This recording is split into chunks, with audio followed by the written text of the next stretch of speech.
بسم اللہ الرحمن الرحیم۔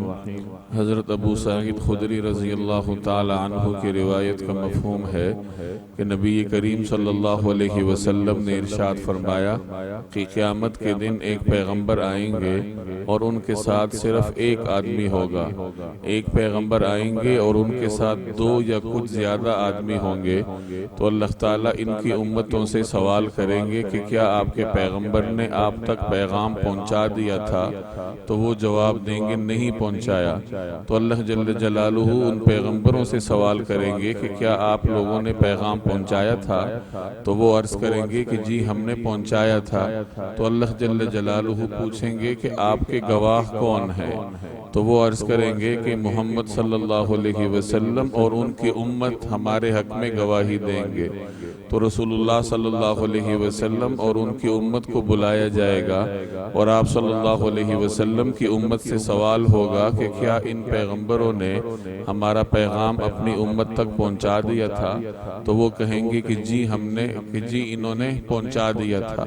تو اللہ کی جانب سے سوال ہوگا کہ آپ کو کیسے معلوم؟ آپ تو اس وقت تھے ہی نہیں۔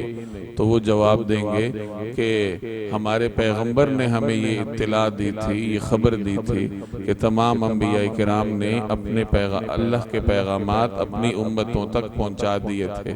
یہی مطلب ہے اس آیت کا وَكَذَلِكَ جَعَلْنَاكُمْ أُمَّةً وَسَطًا، کہ ہم نے تمہیں ایک معتدل امت بنایا ہے۔ یہ مسند احمد کی روایت ہے اور اس روایت سے کئی باتیں معلوم ہوتی ہیں۔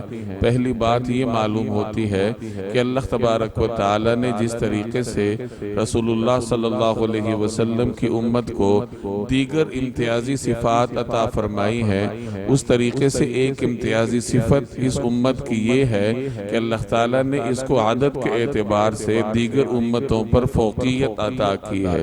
جیسے اس روایت میں آپ نے دیکھا کہ ایک پیغمبر کے ساتھ ایک آدمی آیا جو ان پہ ایمان رکھتا تھا، اور ایک پیغمبر کے ساتھ دو اور کچھ زیادہ آئے۔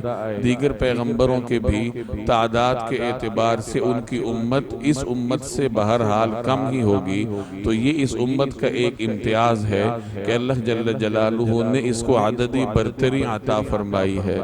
دوسری بات اس روایت سے یہ معلوم ہوئی کہ قیامت کے دن ہر شخص سے اس کی ذمہ داریوں کے بارے میں سوال ہوگا، یہاں تک کہ اللہ تعالیٰ پیغمبروں سے بھی سوال کریں گے کہ ہمارا پیغام آپ نے پہنچایا یا نہیں پہنچایا۔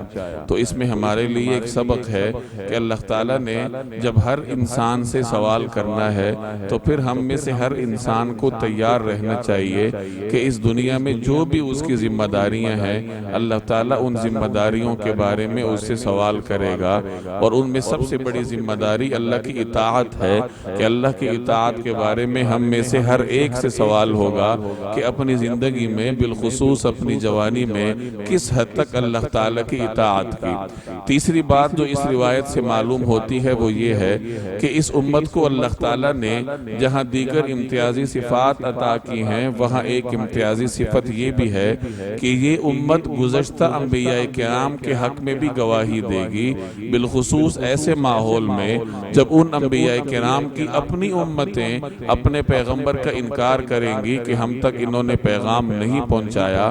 تو ایسے ماحول میں یہی امت ہوگی جو ان انبیاء کرام کے حق میں گواہی دے گی، اور جب ان سے پوچھا جائے گا کہ آپ کو کیسے معلوم کہ تم تو آخر زمانے میں آئے ہو اور تم ان پیغمبروں کے زمانے میں نہیں تھے، تو تم ان کے حق میں کیسے گواہی دے رہے ہو؟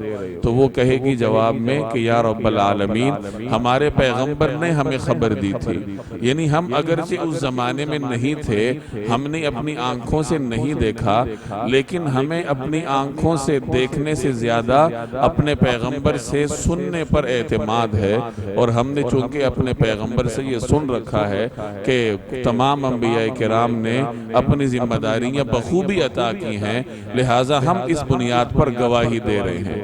اور یہی قرآن کریم کی اس آیت کا ایک مفہوم ہے وَكَذَلِكَ جَعَلْنَاكُمْ أُمَّةً وَسَطًا، کہ ہم نے تمہیں ہمیں ایک معتدل امت بنایا۔ اس امت کو اللہ تعالیٰ نے صفت اعتدال عطا فرمائی ہے۔ اب اس صفت کا ایک مفہوم یہ بھی ہے، جیسے اس روایت میں فرمایا گیا کہ یہ امت گزشتہ انبیاء کے حق میں گواہی دینے والی بنے گی۔ تو یہ اس امت کے امتیازات ہیں، اور یہ میرے اور آپ کی خوش قسمتی ہے کہ اللہ تعالیٰ نے بغیر مانگے مجھے اور آپ کو اس امت کا حصہ بنایا۔ اب یہ ہمارے اوپر ہے کہ ہم اس اعزاز کا لحاظ کہاں تک رکھتے ہیں۔ اللہ تبارک و تعالیٰ مجھے اور آپ کو عمل کرنے کی توفیق عطا فرمائے۔